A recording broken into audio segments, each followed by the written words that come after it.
안녕하세요. 수복입니다. 오늘은 니체 입문서 2권을 소개해 드리려고 합니다.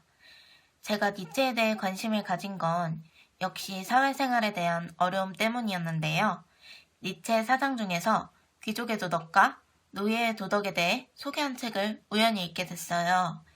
그 부분이 제 마음에 꽂혀서 니체에 대해 관심을 갖게 되었고 니체의 다른 책들도 찾아보게 되었습니다. 흔히 니체 책 하면 차라투스트라는 이렇게 말했다가 가장 먼저 떠오르잖아요. 그 책은 저희 집 본가에도 이렇게 있는데요. 그래서 제가 이 책을 읽으려고 펼쳐봤더니 사실 이 책이 독일 문학사에서도 굉장히 기념비가 될 만한 작품으로서 온갖 은유와 시적인 문체가 가득하더라고요. 그래서 니체의 사상을 온전히 이해하지 않고 가장 처음 이 책을 읽기는 좀 어려웠습니다. 그래서 니체에 관한 다른 입문서를 찾아보게 되었어요. 그리고 제가 소개해드리는 지금 책 2권을 발견하게 되었습니다. 저처럼 니체에 관심 있는 분들을 위해 제 능력은 부족하지만 힘이 닿는 한에서 소개해드리려고 합니다. 당부드리는 말씀은 저는 철학 전공자는 아니기 때문에 이 점을 감안하시고 영상을 시청해주시면 감사하겠습니다. 먼저 철학자 니체에 관해 간단하게 소개해드릴게요. 니체는 1844년도에 태어나서 1900년에 평소 앓던 정신질환으로 돌아가셨는데요. 니체는 19세기를 살다 간 인물이지만 많은 연구자들이 그의 사상은 19세기를 훨씬 앞서갔다고 평가합니다. 또 마르크스나 프로이트와 함께 20세기와 21세기에 철학에 많은 영향을 주었다고 평가하죠. 흔히 우리는 니체를 망치를 든 철학자라고 소개합니다. 당시에 당연했던 모든 가치들을 비판하고 파괴하려고 했으니까요. 특히 당시 서양 문명의 뿌리였던 기독교를 깨부수려고 했고 신은 죽었다 라는 유명한 말도 남겼죠. 그러면 이렇게 신이 없는 세상은 마냥 자유롭고 좋기만 할까요? 니체는 신의 죽음으로 인해 허무주의가 도래했다고 말하고 우리가 이 허무주의를 어떻게 극복할 것인지에 대해 설명합니다. 니체는 아버지의 유전적 영향인지도 몰라도 평소에 정신질환을 앓다가 말년에는 그 정도가 심해져서 결국 죽음에까지 이르렀는데요. 근데 그렇게 서서히 정신을 잃어가는 괴로운 와중에도 자신의 삶을 던져서 어떻게 살아가야 하는지, 참된 진리는 무엇인지에 대해서 자신의 의견을 관철합니다. 책을 쓰면서 말이죠. 니체가 자신의 삶을 던져서 알고자 했던 그 진리가 무엇인지 알고 싶으신 분들은 다음에 소개해드리는 2권을 통해서 니체를 알아가시면 좋겠습니다. 제가 첫 번째로 소개해드릴 책은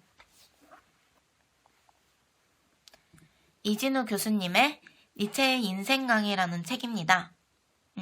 이진우 교수님은 니체에 대한 각종 책을 쓰시기도 하셨고 니체 전집 편집위원, 또 니체 학회 회장 등을 역임하신 니체 연구자로 국내에서 굉장히 저명하신 분이죠. 이 책은 제가 니체에 대해 관심이 생긴 이후에 가장 먼저 읽은 책이에요. 제가 이 책을 가장 먼저 읽은 이유는 일단 보시면 두께가 두껍지 않죠. 이 책은 약 170여 페이지 정도 되는 읽기에 부담 없는 두께라는 점이 좋았습니다. 또 서문을 봤어요. 그랬더니 이 책이 2014년도에 EBS에서 방영됐던 인문학 특강이라는 프로그램 내용을 토대로 작성된 책이더라고요. 아무래도 방송에서는 대중의 눈높이로 강의를 하니까 책 내용도 어렵지 않겠다는 생각이 들어서 제가 니체를 처음 만나기에 나쁘지 않은 책이라는 생각이 들었습니다. 이 책의 목차를 보시면 1장에 니체에 대한 소개가 가장 먼저 있고요. 신의 죽음, 권력의지, 초인, 영원회귀 같은 니체 철학의 주요 개념들이 각 장으로 이루어져서 총 7장으로 구성되어 있습니다. 이 책의 특징들을 간단하게 말씀드리면 먼저 니체 사상의 주요 개념들만 굉장히 쉬운 언어로 썼다는 점이에요. 물론 이 책의 내용이 니체 사상의 전부는 절대 아니겠죠. 그치만 어떤 사상을 처음 접하시는 분들이 알아듣기 쉽게 그리고 또 흥미를 가질 수 있도록 서술하는 것이 입문서의 역할이 아닐까 생각하는데요. 그런 점에서 이 책은 입문서로서의 역할을 톡톡히 하지 않나 생각합니다. 또 이 책은 곳곳에 뭉크의 그림들이 함께 실려 있어요. 뭉크가 니체에게 영향을 받은 화가라서 그런지 왠지 모르게 책의 내용과 그림들이 조화롭더라고요. 책을 읽으면서 뭉크의 그림을 감상하는 특별한 즐거움도 느끼실 수 있을 거라고 생각합니다. 마지막으로 소개해드릴 책은 바로 이 책이에요. 고명섭 작가님의 니체 극장이라는 책입니다. 고명섭 작가님은 한겨레 신문 기자로 일하신 적이 있던 분이에요. 그래서 그런지 글을 굉장히 쉽게 풀어서 잘 쓰십니다. 그리고 굉장히 객관적인 입장에서 서술하시는 듯한 느낌을 받았고요. 사실 제가 이 책을 위해 영상을 만들었다고 할 정도로 너무 강하게 추천드리는 책이에요. 사실 이 책 두께가 보시면 아시겠지만 굉장히 두껍죠. 약 800여 페이지가 넘어가는 굉장히 두꺼운 책이에요. 그런데 제가 이 책을 거의 일주일 만에 읽었거든요.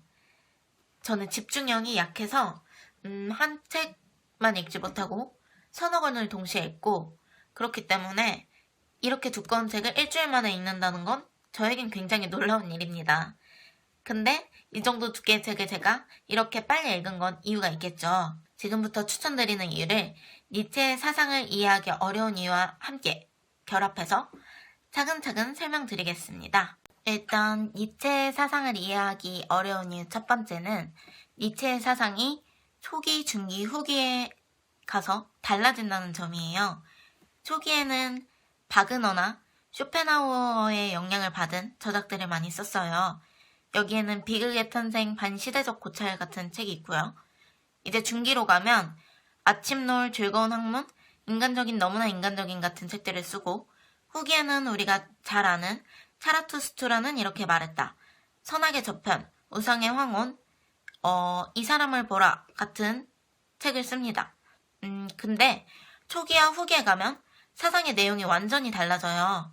그래서 초기의 책과 후기의 책을 함께 읽으시면 혼란이 오실 수도 있어요.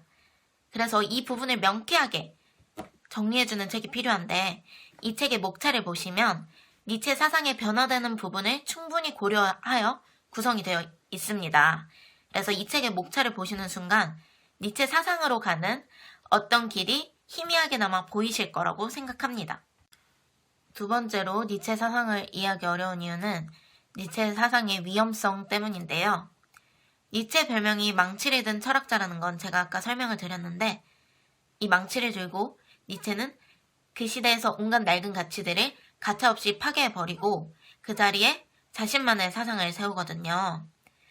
그 시대에 널리 퍼진 가치를 파괴한다는 건 달리 말하면 굉장히 극단적일 수 있다는 뜻이겠죠. 니체는 기독교, 사회주의, 또 오늘날의 절대 진리처럼 여겨지는 민주주의까지 가차없이 망치로 깨부숩니다. 그래서 이런 사상의 극단성을 나치 정권이 이용하기도 했고요. 그만큼 니체 사상이 위험합니다. 생각해보세요. 어떤 철학자가 민주주의가 나쁘다고 한다면 야심 있는 독재자가 교묘하게 이를 이용해서 선동할 수가 있겠죠. 그리고 후대에 이 철학자를 애정하는 어떤 연구자는 이것은 위험하다 하면서 감출 수도 있겠죠. 그래서 많은 연구자들이 니체 사상에서 위험한 부분을 교묘하게 은폐하거나 자신들의 해석을 덧붙여서 다르게 해석하곤 해요. 근데 이것 때문에 니체 사상의 야수성이 빛을 잃는 경우가 생깁니다. 사실 이런 위험성과 야수성이야말로 니체 사상의 가장 큰 매력 중 하나인데 말이죠. 근데 이 책은 니체 사상의 극단성이나 위험성을 감추지 않아요. 니체 사상을 날 것 그대로 가감 없이 객관적으로 서술하고 있어서 이 책을 읽고 니체 사상의 위험성이나 극단성으로 인해서 혼란이 오실 수는 있으나 내가 니체를 적어도 거짓으로 이해하는 것은 아니겠구나 하는 생각은 드실 거예요.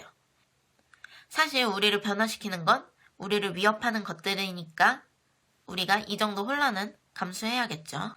세 번째로 니체 사상을 이해하기 어려운 이유는 니체의 권력의지나 영원회귀 같은 주요 개념들이 연구자마다 그 해석이 조금씩 달라요. 우리나라에서도 여러 연구자마다 다르고요. 근데 바로 이럴 때 이 책의 저자가 우리나라 사람이라는 게 참 뿌듯하고 좋습니다. 해외뿐만 아니라 국내 연구자들의 이런 개념들에 대한 주요 해석과 논쟁을 모두 이 책에서 분석하고 있거든요. 따로 뒤에 특별한 장을 할애해서 말이죠. 그래서 니체 연구의 개괄적인 흐름에 대해서 알기에도 참 좋은 책이라고 생각합니다. 마지막으로 니체 사상을 이해하기 어려운 이유는 니체의 내면을 어느 정도 꿰뚫어 보기가 어렵다는 겁니다.